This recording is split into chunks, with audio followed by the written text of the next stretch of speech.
Ya, bismillahirrahmanirrahim. Assalamualaikum warahmatullahi wabarakatuh. Waalaikumsalam warahmatullahi wabarakatuh. Selamat pagi, siang, sore, malam teman-teman. Ini termasuk konten yang cukup lama dinanti dan mau dibikin ya. Jadi Bian kan pernah bikin suara balok untuk sesi offline, terus suara balok live Instagram, suara balok INE. Nah ini bikin lagi suara balok live, suara balok spesial. Dan tamu kita hari ini adalah Mas Gemaisa. Halo.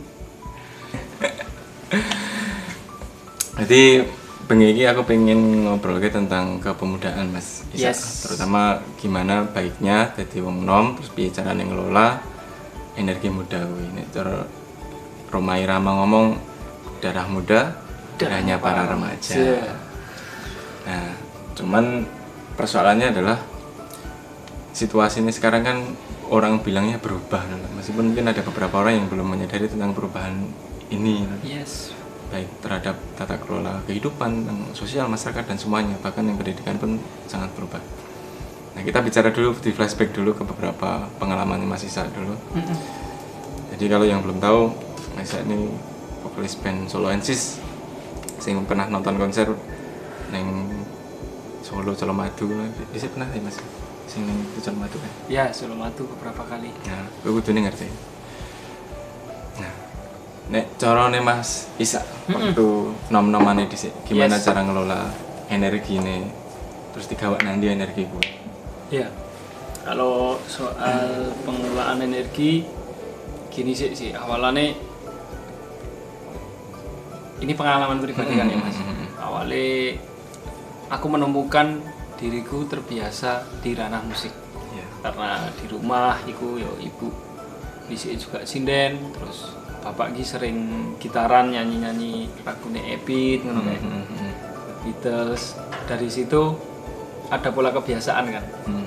Terus masuklah aku ke darah muda itu tadi. Mulai puber lah ya, balik mulai akale mulai wis rodok mbeling ngono kayak ono imajinasi dan lain-lain. Akhirnya dimulai dari SMP aku udah masuk ke ranah musik. Waktu itu masih penjajakan, aku mencari detail bakatku itu di mana. Nah, di umur SMP aku ketemu bahwa aku sangat suka dengan musik. Mulai dari itu aku ngulik sama teman-teman SMP di studio, lalu aktualisasinya waktu itu di tahun 2006-2007 biasanya kalau punya band itu ikut festival parade. Nah dari situ mulailah aku sungguh-sungguh karena ada tempat aktualisasinya. Sampai jangka waktu tertentu aku mengikuti beberapa festival di Solo dan Kartasura. Karena aku dari TK sampai SMA aku di Kartasura. Tempat-tempat aktualisasiku waktu itu di situ. Sampai pernah dapat juara dan paling cilik dewe karena SMP. Musuh-musuh iki bisa kuliah karena umum waktu itu. Nah dari situ baru tahu ternyata apa yang dilakukan secara sungguh-sungguh ternyata dapat hasil. Walaupun waktu itu hasilnya belum yuk secara finansial minggu seneng-seneng. Bahkan ada kejadian lucunya waktu menang di parade band di daerahnya Sumurbur. Itu Colomadu di Ngalor Sidi. Lore di Colomadu saiki. Di Colomadu. Juara di situ paling kecil, terus itu hadiah uang berapa itu lupa, sama voucher nginap di hotel. SMP. Batas tiga apa Mas? Tak simpen Mas. Sampai saya. Tak simpen di ngisor TV, tak delik kene ngono. Dari situ setidaknya ternyata yang dilakukan secara sungguh-sungguh menuai hasil lah. Nah, terus bermusik sampai di SMA. Waktu itu hiburannya selain memainkan musik yang disukai, kami nonton konser. Waktu itu tahun 2000, aku udah SMA, tahun 2008 aku kelas 2 SMA udah mulai nonton konser. Konser apa Mas pertama Mas? Wah konsernya waktu itu Mas. Walaupun yang sering aku tonton itu band indie karena baru marak-maraknya. Kalau di sini dulu setiap akhir pekan Sabtu Minggu gitu aku cari konser. Ya di Solo ya di Jogja. Oke. Waktu itu sering-seringnya kalau di Jogja ketemunya band namanya Jenny yang sekarang jadi festivalis. Oke, tahu. Kalau di Solo aku sering nonton Nothing Special sama Down for Life. Oke. Waktu itu. Nah, mulai dari itu masuklah ke level berikutnya. Pengen bikin band indie. Ya. Lah nguliklah dari band-band yang menginfluence. Nah, dilalah kalau soal musik mulailah bikin nama. Terjadilah band Solensis itu. Terus aku mulai serius di situ, mulai cari banyak referensi dan mulai mentargetkan sesuatu. Apa? Jadi gini, aku sama Pungkas itu kan kakak beradik. Oke. Waktu SMA. Sebentar, Pungkas ini basisnya Solensis. Nah, itu kakakku pas. Terus waktu nonton konser itu kami berdua berangan-angan. Kan wis balik kan uteknya rada nakal ya. Imajinasi dan lain-lain. Waktu nonton Down for Life kami memang ikut pogo dulu. Down for Life Nothing Special ikut pogo. Di sela-sela pogo itu, setelah jeda lagu, aku sama dia berimajinasi. Apakah kita akan bisa main di panggung seperti itu? Itu waktu pensinya 2000? Itu 2009. Setelah itu kami serius bikin band indie namanya Solensis. Dan tidak pernah ganti nama sejak pertama kali kali dibuat. Terus mulailah punya target-target kecil. Waktu itu aku gawe lagu sih lah. Gawe lagu ke target terus bikin EP.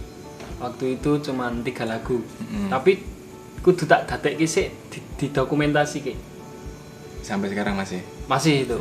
Nah, dari situ terus mulailah ada panggung untuk aktualisasi tadi. Kalau band indie kan lebih di acara komunitas gitu kan awal-awal. Benar. Nah, dari situ menuai hasil banyak sih, pertemanan pasti, keakraban dengan teman-teman baru. Terus kalau soal finansial itu belum begitu karena band indie masih baru-barunya ya. Dan platform yang waktu itu rame di online itu paling berjejaring pakai Facebook, Friendster waktu itu. Benar, orang 9 dan MySpace waktu itu. Nah, tapi kami teruslah band-bandan sampai di jenjang kuliah. Mulai di kuliah itu aku baru ngulik beneran bagaimana prosesku. Nah, sebelumnya bedanya yang SMA sampai kuliah? Itu aku pokoknya ngelakoni, pengen apa dilakoni. Nah, dari situ kuliah itu baru membaca pola. Ternyata sebuah target yang dikonsep, yang skalanya itu kita bisa menguasai lah. Maksudnya ekspektasinya nggak gede-gede amat. Kena di sawang. Kita kira-kira nek di sawang terus bisa dilakoni lah. Skalanya segitu. Konsepnya adalah aku harus bikin album. Referensiku apa? Jadi kalau di musik itu ya referensiku apa sama teman-teman kumpul deh. Terus jangka waktunya mau sampai kapan? Dikasih batasan. Terus setelah beberapa konsep itu ada, mulailah nyikat, dieksekusi. Nah, dari situ menuai album pertama. Dan setelah rilis album pertama tahun 2014 itu mulailah panggung yang lebih serius karena diundang di pensi-pensi. Dan lumayan duitnya waktu itu. Nah, dari situ keseriusan, kesungguh-sungguhan itu upgrade terus mas, sampai sekarang kan gitu juga. Nah, maksudnya gini, untuk soal energi yang pertanyaan awal tadi, jadi ternyata sangat terbantukan ketika kita membuat konsep dan target.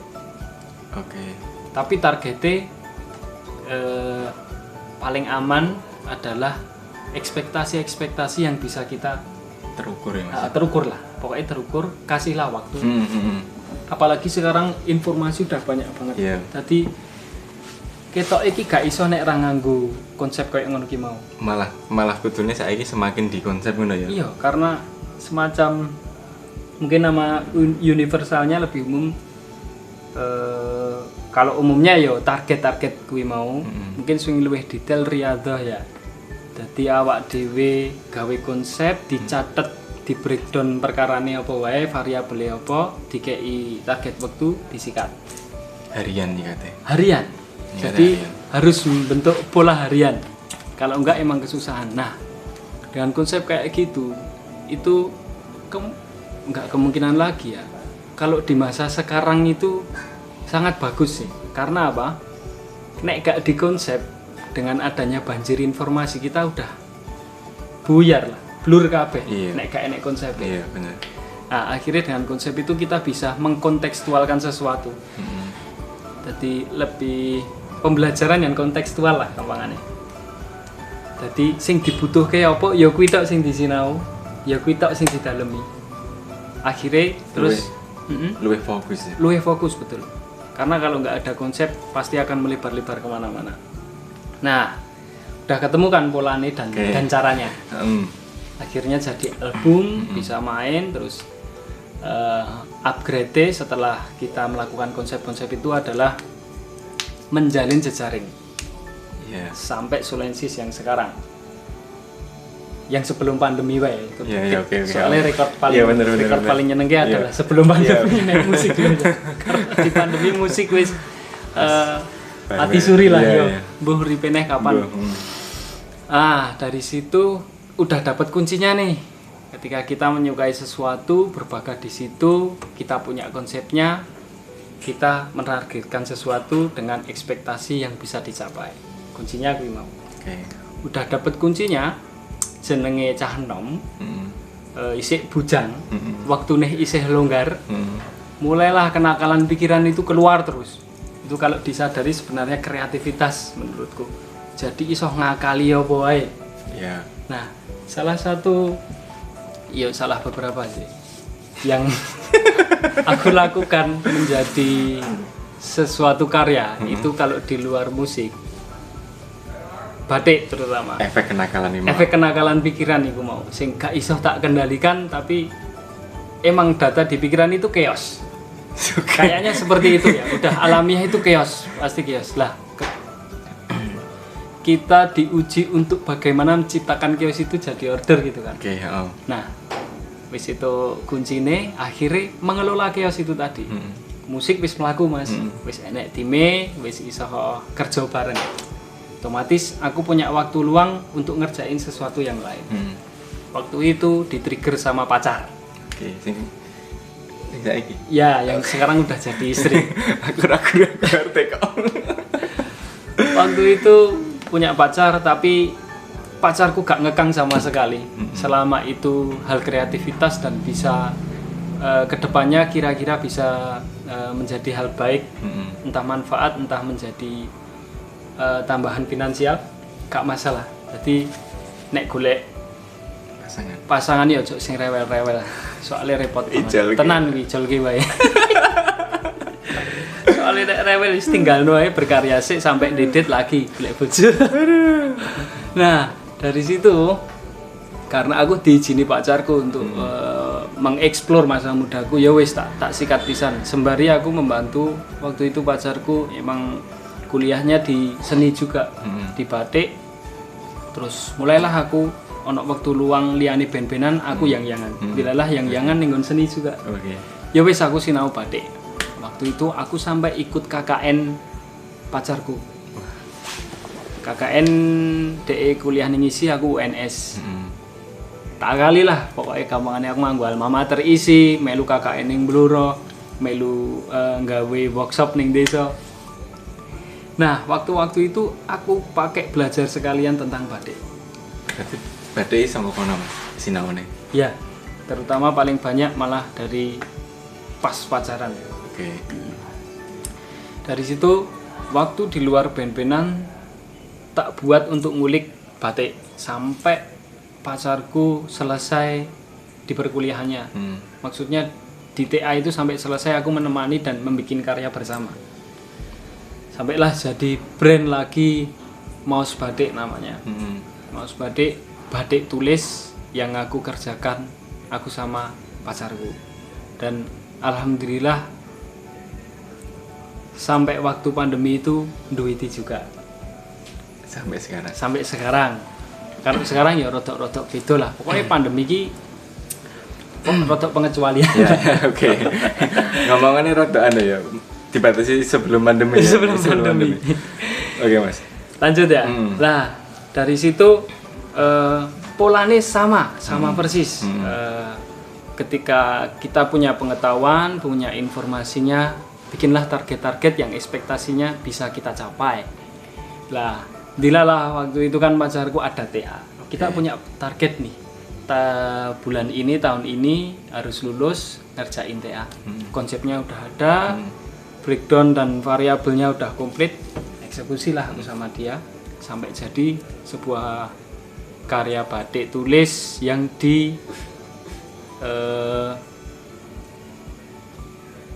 digarap di busana jas. Jadi kostum panggung. Ada Instagramnya di Maus Batik. Nah dari situ tak seriusi sama pacarku karena pacarku yang ngejahit sekalian yang ikut batik, aku membuat motif dan membatiknya. Itu berjalan sampai bisa membuat beberapa baju pesanan. Biasanya kostum panggung. Kalau Maus Batik itu, kalau teman-teman tahu Bara Suara, di Mas Iga sebagai vokalis itu di album kedua batiknya yang bikin saya sama istri saya. Jadi yang jahit istriku, yang bikin motif batik aku. Jadilah platform baru itu kan. Yang tadi musik udah jalan, mulai tim, terus ini di batik. Dengan konsep yang sama, dengan kunci yang sama, ternyata bisa membuat batik. Lalu satu lagi kenakalan yang tak target. Udah bisa batik nih ceritanya, batik di kain. Nah, waktu itu isik bujang juga, maksudnya belum rumah tangga. Ya. Karena aku ben-benan, aku waktu itu punya gitar 2, yang satu masih mentah kayunya, tapi udah jadi bentuk gitar. Karena masih mentah wujud kayu, aku penasaran karena habis main ke Malioboro, dolan maksudnya. Ngelihat cindera mata itu gelang-gelang kayu yang dibatik. Kok bisa? Ternyata batik itu di alih media di kayu. Dari situ ngulik aku. Ngulik nggak ketemu gurunya. Terus Gimana caranya ngebatik di kayu? Ya wes ngulik lah sendiri. Tak ulik sendiri, try error sampai 3 kali. Akhirnya punya rumusan untuk membatik di media kayu. Tak seriusi. Tak seriusi terus alhamdulillah kalau Instagramnya teman-teman pengen tahu di Sri Jenggo Gitar. Itu batik-batik yang gitar-gitar yang saya batik. Jadi beberapa pesanan yang saya batik. Terus lumayan sih. Beberapa yang saya buat sampai ada pesanan membatik, cuman jasa batiknya di itu sampai 1,2 juta. Terus jasanya doang aja. Jasanya doang, tergantung kerumitan motif. Ada yang 800, nek cah kuliah ki yo 600 tekan 700. Itu hasil kenakalan juga dan tak lakoni aku konsep itu. Iya. Gini, pertanyaanku dari awal sebenarnya Simon sih, Mas. Itu sampai mempolakan semuanya itu terban atas pemantik sangka wong tua utawa karena kecintaan sampean seneng musik kuwi dadi sampean punya pola seperti itu deh. Terus sampai akhirnya segala sesuatu yang tak terusi bakal dadi. Oke. Dilalah wong tua ki gak begitu mengarahkan, tapi memantau. Semacam kayak gitu emang sekeliling kita itu sangat berpengaruh. Itu dia. Lah nek kaya wong tua sing terlalu ngarahke ngono kae yo ketok iki si bocah yo gak iso sing leluasa untuk mengeksplor apa kesukaannya. Iya, bener. Lan dilalah alhamdulillah wong tuaku gak sing begitu mengekang soal masa muda. Jadi emang suruh explore. Yo paling beling nek mulih ke SUN. Gak kewengen tapi ke SUN lah. Iku sing paling rada merepotkan karena engko terus nek turu Belanda. Ra gelem nyewaki perusahaan omah. Ora tiga-tiga nang perusahaan liyane tapi ya. Enggak. Alhamdulillah gitu. Nah, piye Mas nek cara misalnya menemui situasi sing wong tua sing terlalu banyak mengatur no apa penake nglakoni sik nanane nyeriusi segala sesuatu sing menurut awake dhewe iki aku dominan ki nang kene. Nemu nang kene iki gas iki ngono. Iya. Utawa ya wis ngalah wae. Iya. Anu sih. Saya yakin kalau keinginan orang tua itu sebenarnya enggak begitu mengarahkan ke pekerjaan apa, tapi dari pekerjaan itu iso ngasilke duit sepiro itu loh. Iya, rumusnya. Kan ada dilema, apalagi anak milenial sekarang ya, yang punya gap cara berpikir generasi dari orang tua ke kita. Kan ada gapnya nih, maksudnya pantasnya orang tua kita di umur kita itu kan ya kowe pantasnya nyambut gawe ya PNS apa sing ya semacam ngono ki lah. Sedangkan milenial dengan banyak informasi ini udah banyak informasi soal bisnis, bikin bisnis sendiri. Jadi dua-duanya itu nggak masalah menurutku, mau PNS kayak mau kerja kreatif kayak, tapi nek hasilnya kuwi iso wong tua seneng kita beres. Sing penting gue ya. Ketoke wong tua pengin ini buru senenge wong tua ya. Iya, hasilnya sing penting hasilmu. Katakanlah misalnya dilalah kerjane ning kreatif, tapi lek gajine ngungkuli PNS. Kan yo alhamdulillah. Iya bener. Atau sebaliknya. Bener. Gitu. Nek masalah pemahaman wong tua iso disampaikan dengan melaku ya, nek misal sing dijukuk jalur kreatif ngono. Jadi mungkin ngobrol aja sama orang tua. Apakah sebenarnya kamu menginginkan aku bekerja di mana atau kamu menginginkan aku punya hasil seberapa? Iya. Ketoke iki sing keloro. Iya. Ketoke sing keloro ki. Iya. Iya bener. Dan itu pasti ditemuin dan dialami oleh teman-teman dimanapun sing memasuki fase perpindahan arep mungkin sing remaja nang kuliah nang arep lulus nang arep kerja. Betul.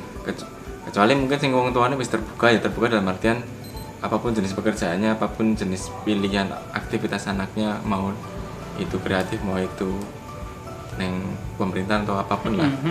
Ya silakan whatever ngono. Iya, cuman kelemahannya di kerja kreatif itu bikin pola hariannya sulit. Iku lho Mas. Lah kan iki wis wayah dadi bapak ibu kan, wis di anak kan bayangke juga misalin di anak ki gak ndek pola harian sing nyenengke, maksudnya turu cik Belanda. Ngono kan ya ora seneng. Iya. Bukan soal hasil, tapi nek hariane kuwi sregep iku ketoke trenyuh sih wong tuwa. Iya. Lah sedangkan di ranah kreatif itu kan susah membikin disiplinnya itu. Musuh-musuhnya ya awak-awak dhewe kan ya. Nah semacam itu kudu diulik tenanan sih. Sampai akhirnya menemukan pola Rialdo. Ning jenis bidang sing sampean senengi dhewe. Bahkan semenjak sampean SMP kuwi. Enek sing ngajari atau memang akhirnya menemukan sendiri, Mas? Nah, kalau SMP itu pure aku ngelakoni apa sing tak senengi. Dasare kowe ya seneng dhisik.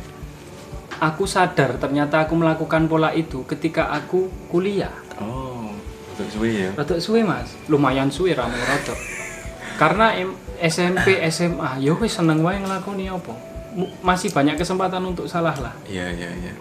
Mending punya sesuatu walaupun salah. Daripada menolak tapi nggak punya sesuatu.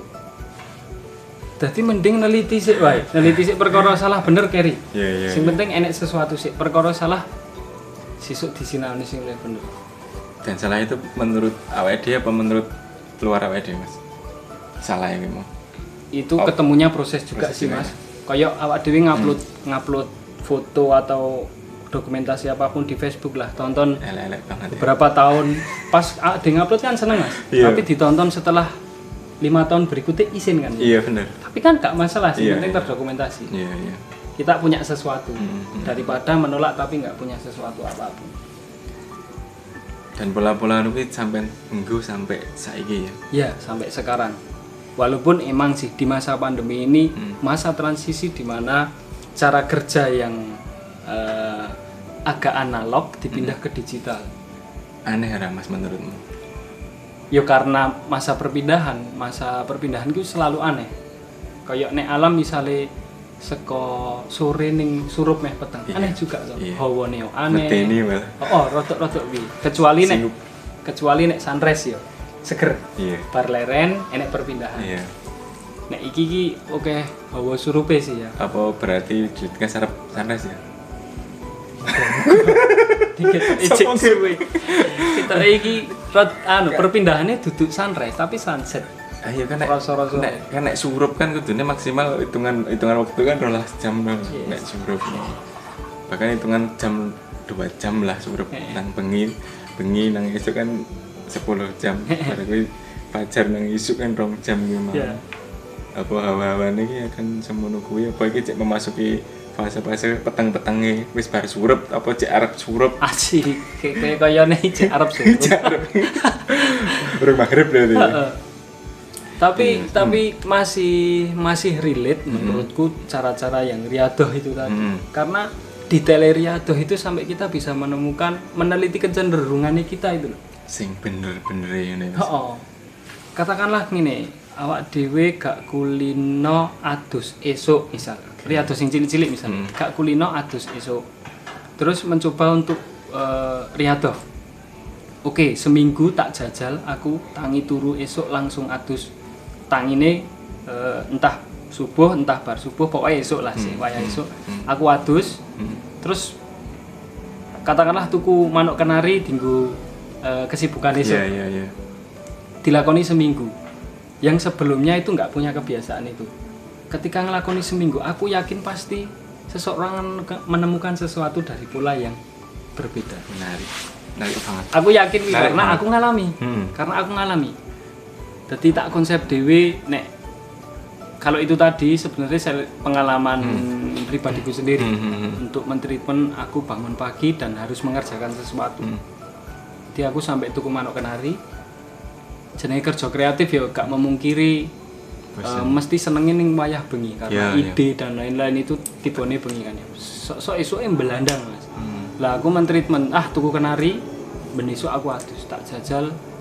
Kalau itu bulanan aku nyobain 2 bulan itu. Itu merasakan sesuatu yang menyenangkan. Karena nemu kejutan sing akeh. Oh ternyata aku iso. Oh ternyata luwih sehat. Artinya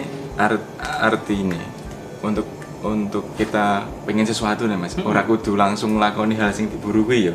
Awake iso nglatih dengan sesuatu hal bahkan sing mungkin ora berkaitan dengan sesuatu sing awake dhewe goleki ya. Iya. Saiki nek ameh nyandak sesuatu sing diburu ki mau tanpa ada pola harian piye sing ame tekan kono gak mungkin mungkin pun kok misalnya ya mau delok terus hilang tapi nek dibangun dengan pola harian tak kira luwih awet tapi ada sesuatu yang berbeda di masa transisi ini Mas perpindahan ke digital nih loh Mas. Ini kan informasinya sangat baru Mas. Aku sendiri di musik masih gerayang-gerayang.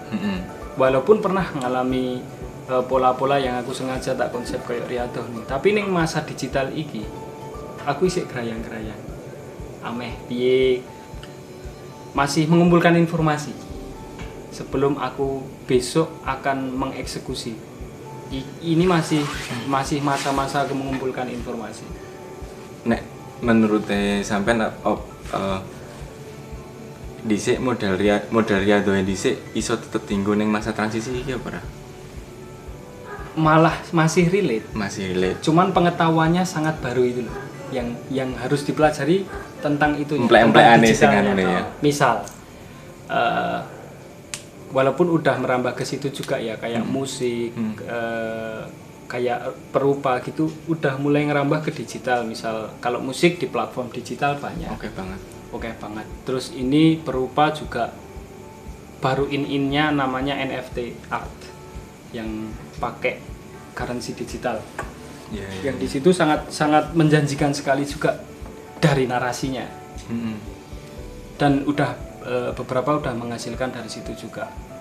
Lah perpindahan itu kan pengetahuan yang sangat baru, dan nek ora disinau tenan kadang kejeglonge juga ngeri. Makanya iki masih belajar di situ.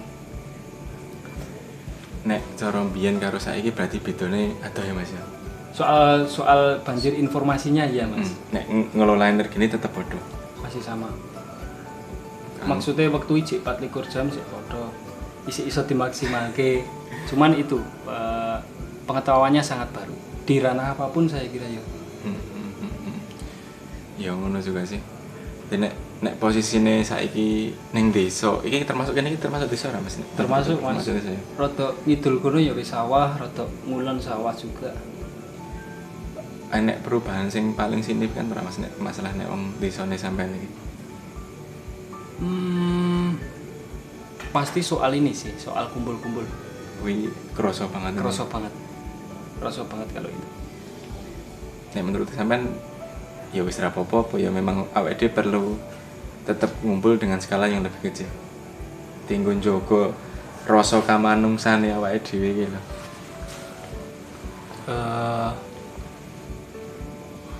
Kalau memang benar statementnya itu darurat ya kita rasase. Tapi nek apa ya, ngaraku ki sebatas tata krama sih Mas. Oke. Ada bae sih ya. Kita paling penak ning kono ki. Luwih ning sopan santun wae. Jadi perkara kebenarannya masing-masing piye sing penting sopan santun. Ya karena nek tiap wong mesti di kebenarannya dhewe-dhewe. Betul. Kita sing rada ilang sopan santunnya. Kalau soal ning sosial lho ya. Iya. Ya berarti kuwi sih lho, misalnya sing paling gampang dieling-eling ya segala sesuatu sing diseriusi pasti ono hasilnya, pasti menghasilkan. Misalnya gak usah nunggu hasil, kalau itu dikerjakan wis klebu ning pola harian tuh gak mungkin gak ada hasil. Walaupun itu berdampak pada diri sendiri dulu kan. Iya hasil dulu. Iya. Saya kira cukup menjawab pertanyaan kita bersama ya tentang gimana caranya ngelola masa muda dan energi muda nih. Sing penting aja duwe yang sing ngekang. Kuwi repot kuwi. Kuwi masalah utama ya. Meskipun asmara itu jadi masalah. Iya, sampai sekarang ada aplikasi Spire itu loh. Awak dhewe nganti iso mantau apa pasangan atau konso sing iki lagi ning ngendi, terus ya semi koyo nyadap ngono iki lho. Kan iku ya lucu juga nek misale di era sekarang terus seneng karo aplikasi ngono ya merepotkan, wektune dienggo hal-hal sing lucu kan, gak sing dienggo kreativitas apa piye. Iya. Kari milih sih, pilihan sih. Kalau pernah merasakan riadoh ya kita enak riadoh karena energinya savingnya banyak juga. Gak metu sing sembarangan. Bener-bener ditata dikatekne di lon-lon ngene. Betul. Nyeneng kaya. Makanya cara aku dhewe kaya ora terpikirkan Mas nek cara riadoh untuk biasanya riadoh kan nganggo enek sing poso. Yeah. Riadoh salat wengi ngene. Iya. Ora sampai aku dhewe sampai mungkin melupakan ya sing harian-harian meskipun udah pernah sering mendengar. Yeah. Tahu kegiatan rutin setiap hari apapun lah. Mungkin bakal ngubah kebiasaanmu. Yeah. Dan mesti nek riadoh sangat itu minimal sebetulnya 40 hari. Ideal. Hitung-hitungan ilmiah ya. Ya, kalau itu lebih sungguh-sungguh lebih bagus juga. Misalnya 40 dino ya jos banget. Nah, iya. Kuwi ngaramu gak perkara ameh. Ameh, tekan sampai pengen poso apa meh salat wengi. Itu tergantung apa ya jenenge. Capaiannya ade meh sepiro. Tapi nek seneng tekan hal-hal ngono yo gak masalah juga. Asal menghasilkan sesuatu yang lebih menyehatkan kan. Sehat pola pikir, sehat awak. Apik banget.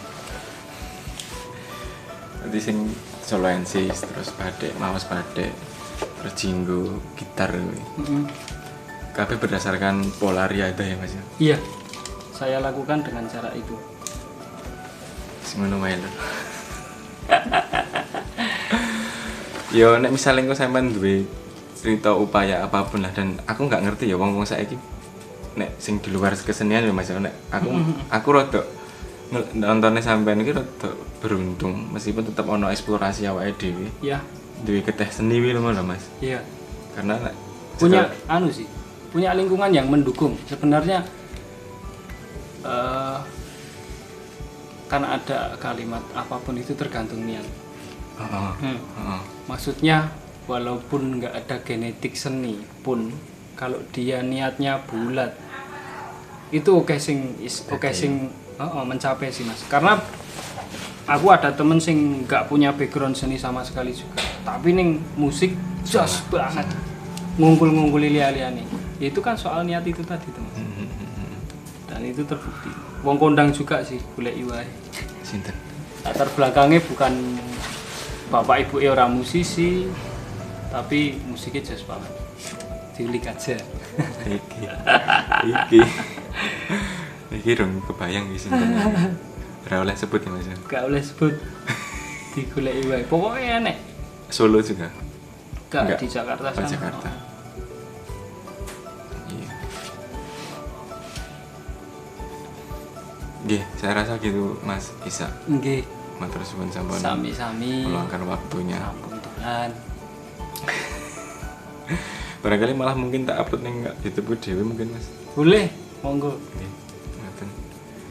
Ya, secara umum apa yang disampaikan Mas Isa itu seperti nasihat kepada diri sendiri, padaku. Meskipun Mas Isa saya yakin nggak berniat untuk menasihati saya. Aku yang menasihati awakku dhewe. Ngiling-ngiling ya. Ngiling-ngiling tenan. Gitu.